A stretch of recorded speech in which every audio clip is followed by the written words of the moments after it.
আলহামদুলিল্লাহ সালাতুন ইয়া রাসূলুল্লাহ আলাইকুম সালামুন ইয়া হাবিবাল্লাহ আলাইকুম। আজকে আমি আপনাদের সাথে যে বিষয়ে আলোচনা করতে রাখছি সেটা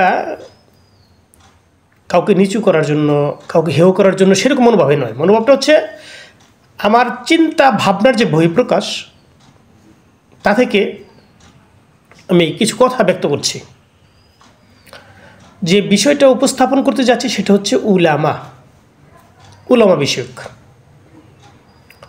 এর পূর্বে আমি আপনাদের সাথে একটা কথা শেয়ার করি, সেটা হচ্ছে আমরা কোরআন মাজিদ এবং বিভিন্ন হাদিস গ্রন্থে যে আমানু বলতে যে বিষয়টা বুঝি, এই আমানুটা পুরুষবাচক শব্দটা।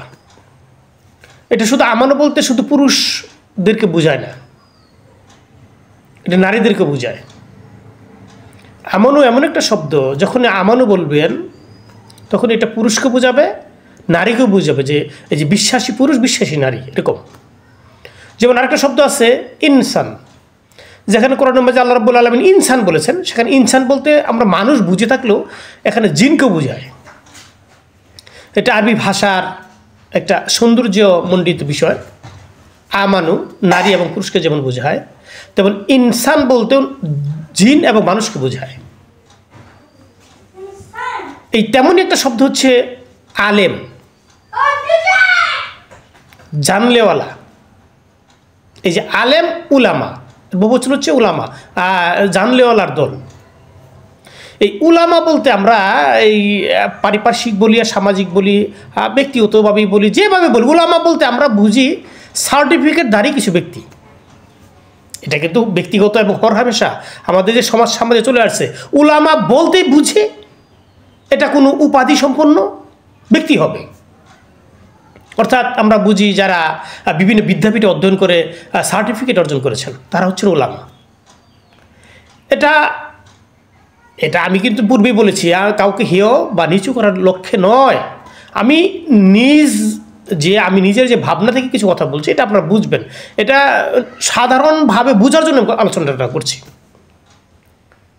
যে যারা বিভিন্ন উপাধিতে ভূষিত, দিন ইসলামের ক্ষেত্রে যদি বলেন আপনি হাফেজ, কারি, মুফতি, মাওলানা,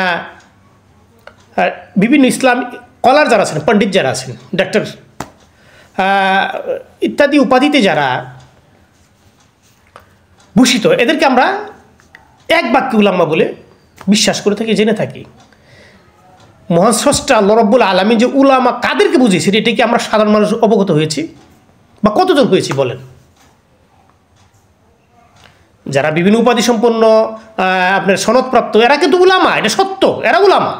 কিন্তু প্রকৃত পক্ষে মহান স্রষ্টা আল্লাহ রাব্বুল আলামিন উলামা বলতে কাদেরকে বুঝিয়েছেন, সে বিষয়ে কি আমাদের সম্যক জ্ঞান আছে? এটা একটু পরিষ্কার করার জন্য আমি আজকের আলোচনাটা নিয়ে আসছি। সেটা হচ্ছে, দেখেন, মহান স্রষ্টা আল্লাহ রাব্বুল আলামিন কোনো সার্টিফিকেটধারী বা কোনো সনদধারী ব্যক্তিকে উলামা বলেন নাই। এরা উলামা বা এদের মধ্যে উলামা আছে, এটা সত্য। উলামা কারা?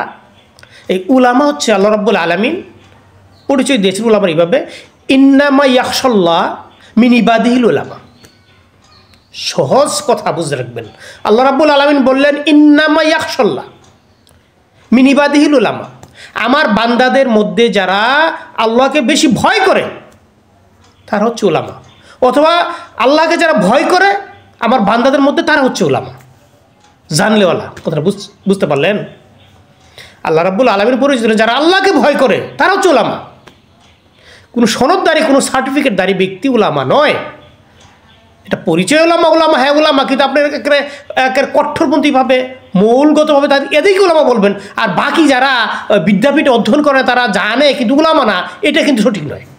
এই কথাটা আমি জোর দিচ্ছি এভাবে, যে যারা আমাদের সমাজের মধ্যে দিন ইসলামের জ্ঞানী আছেন, দিন ইসলামের জ্ঞানী, আল্লাহকে ভয়কারী, তাকওয়াবান ব্যক্তি, এরা বিদ্যাপীঠে অধ্যয়ন করে নাই, কিন্তু এরা আল্লাহ পাকের তাকওয়া রাখে অন্তরের মধ্যে, এরা উলামা।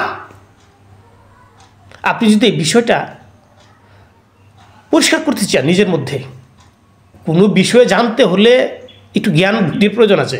আপনাকে জ্ঞান বুদ্ধির প্রয়োগ করতে হবে উলামা চেনার জন্য, জানার জন্য। যারা সার্টিফিকেটধারী হয়ে উলামা হয়েছেন, ঠিক আছে, আমরা যাদেরকে উলামা চিনি, এই যে দিন ইসলামের মধ্যে যারা বিভ্রান্তকর কথা বলেন, এটা কারা বলেন বলেন তো?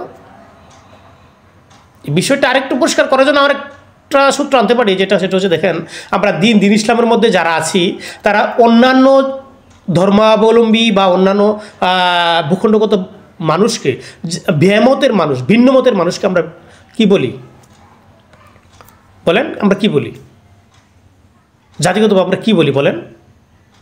বেঈমান, অজাত, ভিন্ন জাত, ভিন্ন জাতি ইত্যাদি ভূষিত করে থাকি, ঠিক না? তো এ ব্যাপারে এই প্রত্যেকটা মানুষ, আপনি যারা হিন্দু ধর্মে আছে, যারা হিন্দু ধর্ম অবলম্বন করে, তারা এই মুসলিম বলেন, ইহুদি বলেন, বৌদ্ধ বলেন, খ্রিস্টান বলেন, এরা তাদেরকে বিজাতি বলে। যারা খ্রিস্টান আছে তারা অন্যান্য ধর্মাবলম্বীদেরকে বিজাতি বলে, মুসলমান, হিন্দু, বৌদ্ধ সবাইকে।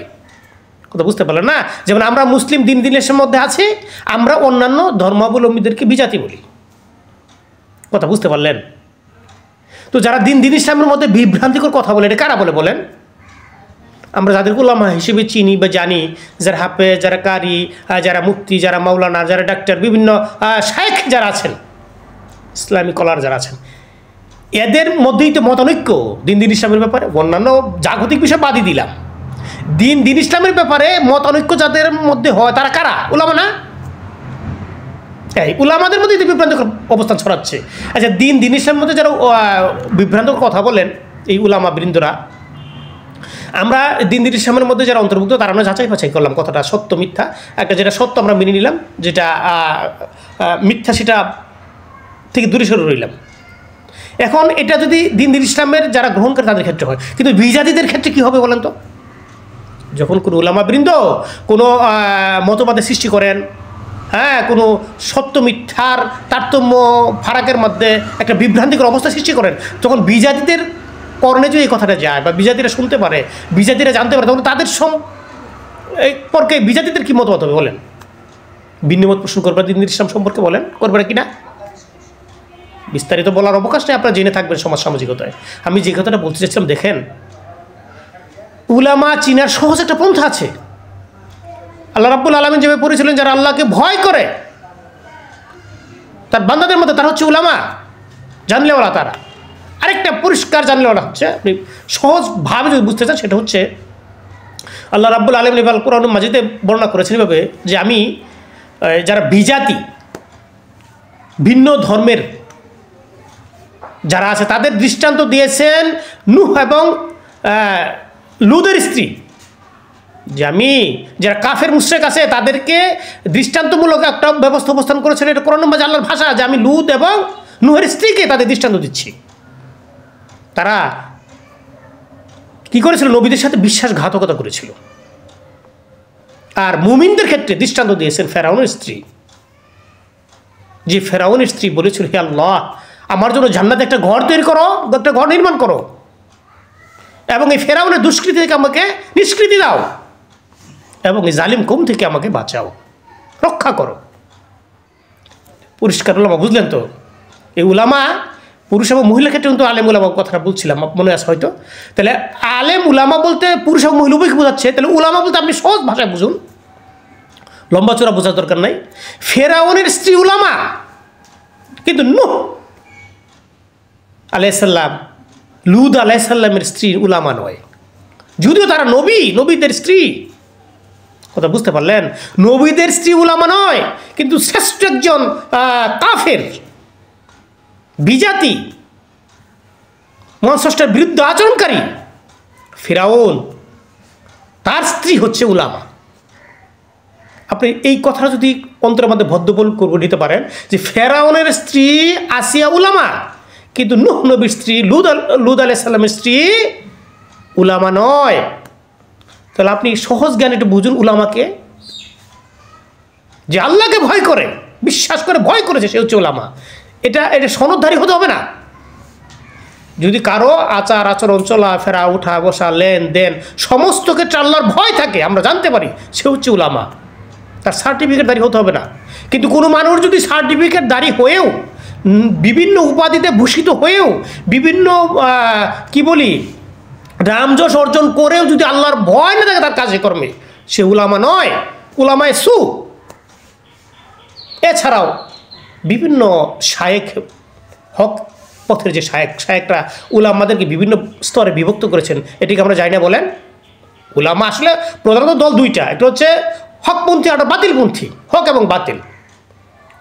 একটা হচ্ছে নেকপন্থী আর হচ্ছে আলেমে সু বাদ আলেম, দুইটা। কিন্তু তথাপিও বিভিন্ন শায়েক এটাকে বিভিন্নভাবে বিভক্ত করার মধ্যেও এভাবে বিন্যাস করেছেন যে একটা হচ্ছে জাতির উলামা, ভূখণ্ডগত জাতির উলামা হকপন্থীরা, আর হচ্ছে উলামায়ে উম্মাহ, সমস্ত উম্মত নিয়ে চিন্তা ভাবনা করতে বিশ্ববাসী আন্তর্জাতিক মানের যিনি জ্ঞান গরিমা রাখেন, আমরা বলি না আন্তর্জাতিক বক্তা, এরকম আন্তর্জাতিক মানের যে ব্যক্তিত্ব সম্পন্ন উলামা হকপন্থী, ইনি হচ্ছেন উলামা, এক শ্রেণীর উলামা।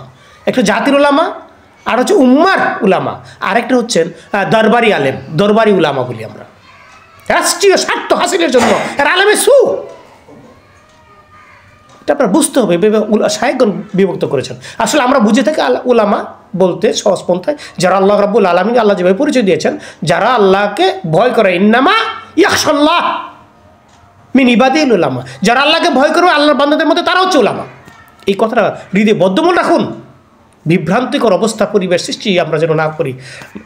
একজন মানুষ হাদিস সম্পর্কে, কোরআন সম্পর্কে, বিভিন্ন কিতাবাদি সম্পর্কে গভীর জ্ঞানী হতে পারে, কিন্তু তার কার্যাবলীর পেছনে যে দুরভিসন্ধি থাকে, কোনো দুরভিসন্ধি থাকে যে জাতিকে বিভ্রান্ত করার জন্য কোনো শয়তানি মতলব থাকে, তার কালবের মধ্যে যদি শয়তান কুমন্ত্রণা ঢেলে দেয়, তার সুমতির চাইতে কুমতি যদি প্রভাব বিস্তার করে তার উপর, সে উলামা নয়, সে বিভ্রান্তিকর অবস্থানে আছে।